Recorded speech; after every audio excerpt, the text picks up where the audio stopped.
പിതാവിന്റെയും പുത്രന്റെയും പരിശുദ്ധാത്മാവിന്റെ നാമത്തിൽ ആമേൻ.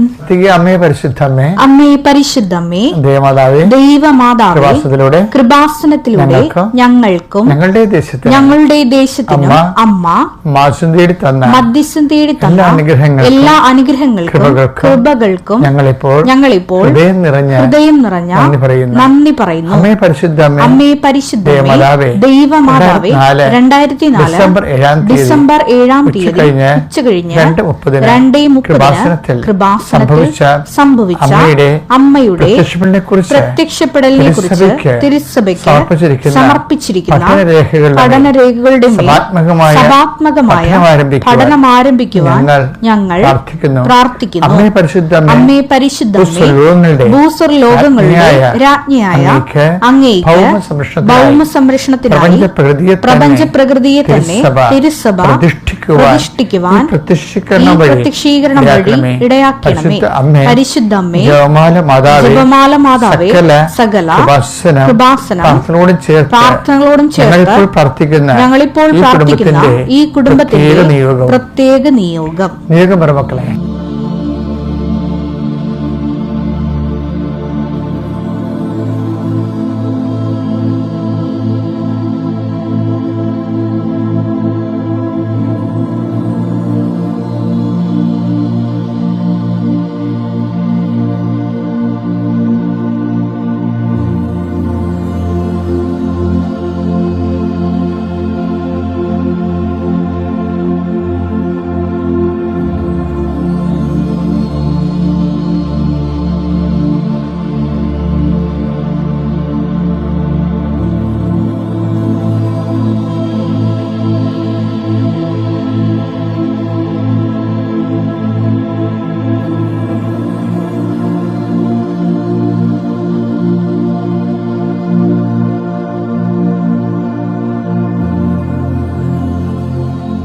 അമ്മയുടെ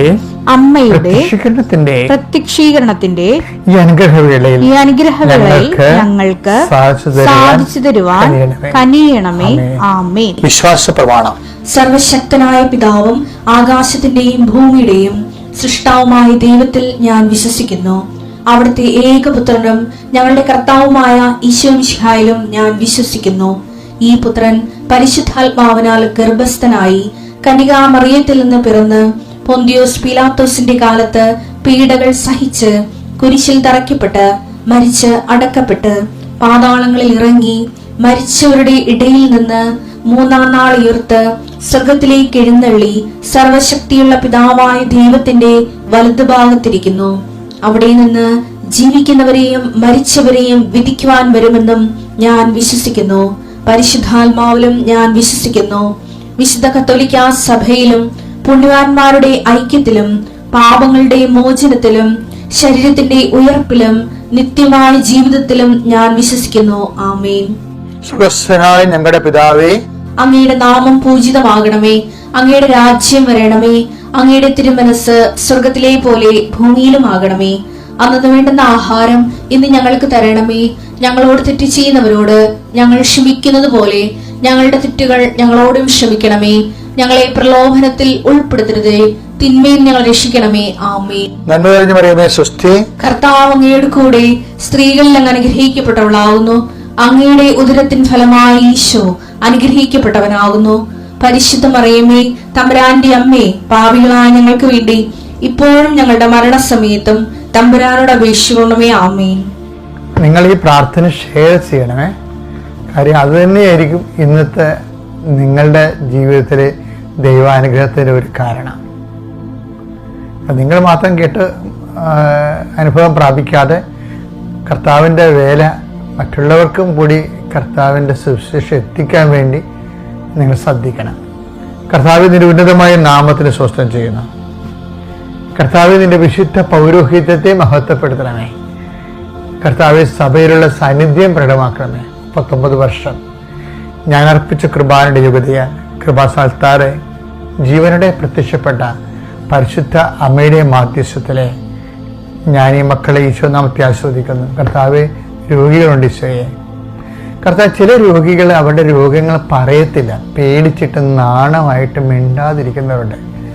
അവർ ചികിത്സക്കും പോകാതിരിക്കുന്നവരുണ്ട് ഈശോയെ പലരും. കർത്താവെ, അതുപോലെ തന്നെ ഈ ഒരു അവസ്ഥയിൽ മാനസിക പീഡകൾ സ്വകാര്യമായി അനുഭവിച്ച് വേദനിക്കുന്നവരുടെ രോഗങ്ങൾ ഈ നിമിഷം കർത്താവിൻ്റെ ഉന്നതമായ നാമത്തിൽ സൗഖ്യം പ്രാപിക്കട്ടെ എന്ന് ഈശോനാമത്തിൽ പ്രാർത്ഥിക്കുന്നു. കർത്താവിൻ്റെ ഉന്നതമായ നാമം സ്വന്തം ചെയ്യുന്നു.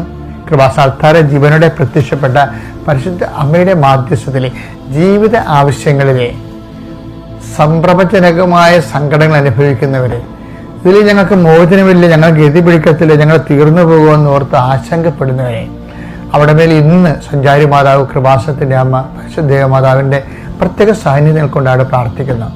യാത്രയിൽ ഇരിക്കുന്നവരെ, യാത്രയ്ക്ക് വേണ്ടിയുള്ള അനുതാരികൾ ഒരുക്കിക്കൊണ്ടിരിക്കുന്നവരെ, അവിടെയെല്ലാം യാത്ര ശുഭമാകാൻ വേണ്ടി കർത്താവിൻ്റെ നാമത്തെ പ്രാർത്ഥിക്കുന്നു. തൊഴിൽ അന്വേഷിക്കുന്നവരെ, ചെയ്തുകൊണ്ടിരിക്കുന്ന തൊഴിൽ നഷ്ടപ്പെടുമെന്നുള്ള ആശങ്കയുള്ളവരെ, അതുപോലെ തന്നെ തൊഴിലെ നിന്ന് സസ്പെൻഡായി പോയിട്ടുള്ളവരെ, അതുപോലെ തന്നെ അന്യൻ്റെ കൈവശം ചില സാമ്പത്തിക അവസ്ഥകളിൽ പണം കുടുങ്ങിപ്പോയിട്ട് തിരിച്ചു കിട്ടാത്തതിൻ്റെ പേരിൽ ഒന്നും ചെയ്യാൻ പറ്റാതെ നിസ്സഹായമായിട്ട് ഇരിക്കുന്ന ആൾക്കാർ, അവരുടെ ജീവിതത്തിൽ കർത്താവിൻ്റെ ഇടപെടൽ ഉണ്ടാകട്ടെ എന്ന് പ്രാർത്ഥിക്കുന്നു. എൻ്റെ കർത്താവിൻ്റെ ഉന്നതമായ നാമത്തിലെ കുഞ്ഞുങ്ങളെ, അവരുടെ വിദ്യാഭ്യാസം നീറ്റ് ഇന്ന് നീറ്റ് പരീക്ഷയാണ്. ഉടമ്പടിയെടുത്തിരിക്കുന്ന അനേകം മക്കൾ നീറ്റ് പരീക്ഷ പങ്കെടുക്കുന്നുണ്ട്. അതുപോലെ ഈ പ്രാർത്ഥനയിൽ പങ്കെടുക്കുന്ന ആൾക്കാരും നീറ്റിലുള്ളവർക്ക് അവരുടെ മെരിറ്റ് കൊണ്ടല്ല, not by merit but by grace, അവരുടെ എല്ലാവിധ അയോഗ്യതകളെ അതിജീവിച്ചുകൊണ്ട് കർത്താവിൻ്റെ ശക്തി അവരിലേക്ക് പ്രവർത്തിക്കുകയും അവർക്ക് ഉന്നതമായ വിദ്യാഭ്യാസത്തിനുള്ള പുതിയ വാതിലുകൾ മാതാവ് തുറന്നു തരികയും ചെയ്യട്ടെ. എൻ്റെ കർത്താവിൻ്റെ ഉന്നതമായ നാമത്തിൽ സഭയുടെ അധികാരത്തിൽ കുരിശടയാളത്തിൽ ദൈവശക്തിയാൽ കുടുംബത്തിൻ്റെ ഏക വരുമാന മാർഗമായിട്ടുള്ള ആള് രോഗിയായി കിടക്കുകയും വരുമാനം മുട്ടുകയും പീഡികക്കടലിൽ കടം കൂടുകയും മറ്റുള്ളവരിൽ നിന്നെല്ലാം കടം മേടിച്ചുകൊണ്ട് ജീവിക്കാൻ പോകുന്ന ഒരവസ്ഥയിൽ കുഞ്ഞുങ്ങൾ പോലും ഞങ്ങൾ ഇങ്ങനെയായി പോയല്ലോ എന്നോർത്ത് മനസ്സ് വിഷമിക്കുന്നവർ, അവരെല്ലാം സന്ധിക്കാൻ വേണ്ടി ദൈവത്തിൻ്റെ പുതിയ പദ്ധതി നിങ്ങളുടെ കുടുംബത്തിലേക്ക് കർത്താവ് തുറന്നു തരട്ടെ പ്രാർത്ഥിക്കുന്നു. കർത്താവിൻ്റെ ഉന്നതമായ നാമത്തിൽ സഭയുടെ അധികാരത്തിൽ ദൈവവിളിക്ക് വേണ്ടി ആഗ്രഹിക്കുന്നുണ്ട്. ദൈവവിളിക്ക് പോകണോ പോകണ്ടയോ എന്നൊക്കെ ഓർത്ത് ആശങ്കപ്പെടുന്ന മക്കൾക്ക് ഈ ഒറ്റ പ്രാർത്ഥന നിങ്ങൾ കേൾക്കുകയാണെങ്കിൽ അതിൻ്റെ അർത്ഥം നിങ്ങൾക്ക് ദൈവവിളി ഉണ്ടെന്നുള്ള ദൈവത്തിൻ്റെ ഒരു ഇടപെടലാണെന്ന് മനസ്സിലാക്കിക്കൊണ്ട് നിങ്ങൾക്ക് വൃത്തിയായ കൃത്യമായ ശക്തമായ തീരുമാനമെടുക്കാൻ കർത്താവിൻ്റെ ജോലി ചെയ്യാൻ കർത്താവ് നിങ്ങളെ സഹായിക്കട്ടെ. നിത്യം പിതാവും പുത്രനും പരിശുദ്ധാത്മാവിശ്വര എന്നേക്കും ആമേൻ. എൻ്റെ പ്രിയപ്പെട്ടവരെ, ഇന്നലെ ശനിയാഴ്ചയിൽ സഭയിലെ 2 മഹാവിശുദ്ധന്മാരുടെ തിരുനാളായിരുന്നു. വിശുദ്ധ യാക്കോബിൻ്റെയും ഫിലിപ്പോസിൻ്റെയും. ഞാനിപ്പോൾ എന്തിനാണ് ഇങ്ങനെ പറയണമെന്നറിയാമോ? ഈ യാക്കോബ് സഭയിലെ സഭാത്മകമായ സാമൂഹ്യ പ്രതിബദ്ധതയുടെ അപ്പോസ്തലനാണ്. യാക്കോബാണ് പറയണത്. അതുപോലെ ഫിലിപ്പോസ് ഏത് കൊലക്കൊമ്പൻ്റെ മേലും ഒരു നിർഭയമായിട്ട് സുവിശേഷം പങ്കുവെക്കാൻ വേണ്ടി അഭിഷേകം പ്രാപിച്ച ഒരു പ്രേക്ഷിതനാണ് ഫിലിപ്പോസ്. ഈ 2 കക്ഷികളെ നമുക്ക് ബൈബിളിൽ നോക്കാം. യാക്കോബ് പറയണമെന്ന് നോക്കിയേ, നിങ്ങൾ വിശന്ന് വരുന്ന ആൾക്കാരോട് അവിടെ ഇരിക്കുക, തീ കായുക എന്നൊക്കെ പറഞ്ഞാൽ മതിയോ എന്ന് ചോദിക്കണില്ലേ? എന്ന് വെച്ചാൽ സുവിശേഷത്തെ അവനവൻ്റെ ആത്മരക്ഷയ്ക്ക് വേണ്ടി ഉപയോഗിച്ച് ഇരുട്ടത്ത് അങ്ങനെ ക്രിസ്ത്യാനിറ്റി അങ്ങനെ വിശ്വാസം പരിപാലിച്ചു പോകാൻ പറ്റത്തില്ല എന്നുള്ള കാർക്കശ്യമായ നിലപാട്, സത്യസന്ധ നിലപാടെടുക്കുന്നത് ആദിമസഭയിൽ യാക്കോബാണ്. യാക്കോബ് 2:15 മുതലേ ഒരു സഹോദരനോ സഹോദരിയോ ആവശ്യത്തിന് വസ്ത്രമോ ഭക്ഷണമോ ഇല്ലാതെ കഴിയുമ്പോൾ നിങ്ങളിൽ ആരെങ്കിലും ശരീരത്തിന് ആവശ്യമായത് അവർക്ക് കൊടുക്കാതെ സമാധാനത്തിൽ പോവുക, തീ കായുക, വിശപ്പടക്കുക എന്നൊക്കെ അവരോട് പറയുന്നെങ്കിൽ, ചുമ്മാ മെയ്യട്ട് കൊള്ളാത്ത കുറെ സാന്ത്വനവചനങ്ങൾ. അപ്പൊ അതിന്റെ അപ്പോസ്തല കാലത്ത് തന്നെ ഇതുപോലെയുള്ള കാപഠ്യം ഉണ്ടായിരുന്നല്ലേ എൻ്റെ അർത്ഥം. എന്ന് വെച്ച് കഴിഞ്ഞാൽ ഇതിൻ്റെ അകത്ത് വരുന്ന വിഷയത്തിൽ ഇതിനെ ബ്രേക്ക് ചെയ്യണ യാക്കോബാണ്. കാര്യം യാക്കോബ് പറയും, വിശ്വാസം കൊണ്ട് മാത്രം കാര്യമില്ല, വിശ്വാസം പ്രവൃത്തികളാൽ സാത്വീകരിക്കപ്പെടണം.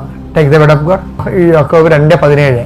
പ്രവൃത്തികൾ കൂടാതെയുള്ള വിശ്വാസം പ്രവൃത്തികൾ കൂടാതെയുള്ള വിശ്വാസം അതിൽ തന്നെ നിർജീവമാണ്. അതിൽ തന്നെ നിർജീവമാണ്. അപ്പൊ വിശ്വാസത്തിന്റെ സജീവ വിശ്വാസമുണ്ട്, നിർജീവ വിശ്വാസമുണ്ട്. അത് ആ വിശ്വാസത്തെ ഇങ്ങനെ കൊണ്ടുവന്ന യാക്കോബാണ്. നമുക്ക് ഒത്തിരി പേരുടെ വിശ്വാസം നിർജീവമാകുന്നതിന്റെ കാരണം പ്രവൃത്തികൾ ഇല്ലാത്തതാണ്.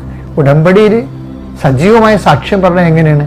പ്രവൃത്തികൾ മൂലം അതിനെ സജീവമാക്കിയിട്ടാണ്. പ്രവൃത്തികൾ മൂലം നിങ്ങളുടെ ഉടമ്പടിയും നിങ്ങളുടെ വിശ്വാസ ജീവിതം സജീവമാകാൻ പ്രത്യേകം ശ്രദ്ധിക്കുക. Praise the Lord.